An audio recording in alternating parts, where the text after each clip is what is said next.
with Purl Together, and today is cast on day for our newest knit along, the Cold Pale Moon Shawl by Helen Kennedy. There's a link down below in the description, and if you haven't gotten your pattern yet, head on over to Ravelry, the link is down below, and use the coupon code JANA25 for 25% off until Friday the 17th next week. So you have 1 week, if you haven't gotten your pattern yet, to go and get that at a great discount. So thanks, Helen, for offering that for our viewers. We really appreciate that. All right, before we get to our cast on, I'm going to give a hearty shout out and express my sincere gratitude to several new patrons. We've had several people join us over in the Patreon group in the last week, and I'm totally grateful for that.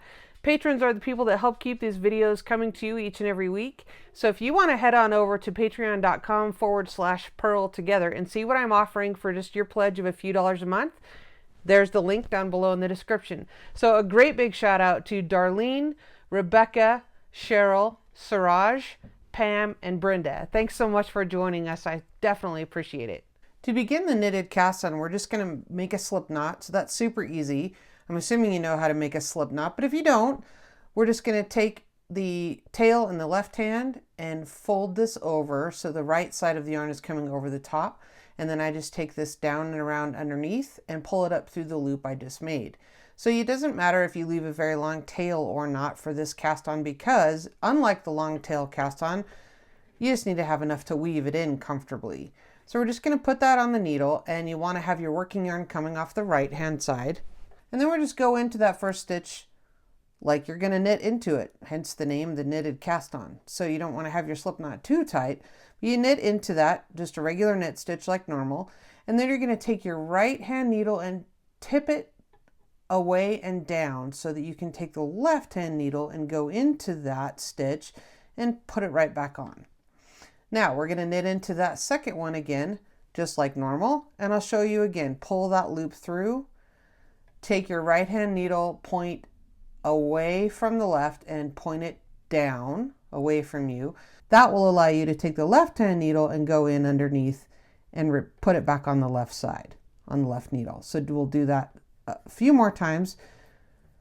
So knit into that, give it a little twist away from you and place it on the left hand needle. Knit into that, give it a little twist away and put it on the left hand needle. Now you don't have to take this out if you don't want to. You could just leave it right in there and carry on. So you can just put it on the left hand needle and then scooch that right needle around toward the bottom and knit into it like normal. And just carry on for how many stitches you need for your project. The other thing I want to show you is how the increases go on the left side of your shawl. You can tell that the shawl is increasing more on the left, and the way that goes is a knit through the front and back and the front again. So let me just show you how that's going to go really quickly. So you knit into the front just like normal, pull that loop through, swing your right needle around to the back and knit into the back of that stitch, but don't take it off yet. Pull that loop through and then knit back through the front. So we've increased 2 stitches from, we've made 3 stitches out of 1 actually. So we've increased 2 just then. Okay, let me show you that one more time. We knit into the front normally. Don't take it off yet though, and swing your needle around to the back, knit into that.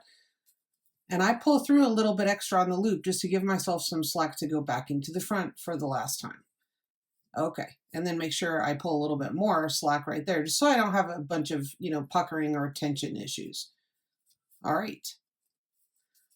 And then just carry on through the solid portion of the pattern. The other thing I wanted to mention as I'm knitting along this plain straight section here is I have reached the required number of stitches across here before you begin the chart, which I believe is 92, but I'm choosing to make mine a little bit bigger. One, because I want to have a shawl that wraps all the way around me, and I have plenty of yarn to do that. So if you want to follow along with that, what I'm going to do to make that happen is simply keep knitting the increases by repeating those 8 rows another time or two until I have 106 106 stitches rather than the 92, because I know that the chart, the section between the lines on the chart repeat for the mosaic pattern, it's a repeat of 14 stitches, I believe. You'll want to verify that. So I'm just adding 14 stitches to the 92, and I'm going to keep doing those increases back and forth, you know, the knit through the front and back loop. I'm going to keep knitting through rows 1 through 8 until I have a total of 106 stitches across here. Or if you were using sport weight or fingering or something lighter even, so be that 106 stitches or even 120. Okay, so I hope that makes sense. If it doesn't, drop me a comment down below or in the Facebook and Ravelry groups, and I'll try to clarify that for you. I hope you enjoyed learning a new cast on. If you don't care for it and you want to use the long tail cast on, that'll totally work. Nothing wrong with that. Okay, in the next several days, I'd like for you to go ahead and knit through that solid lighter colored section, just doing those increases. It's just really back and forth, pretty easy to do, good Netflix knitting.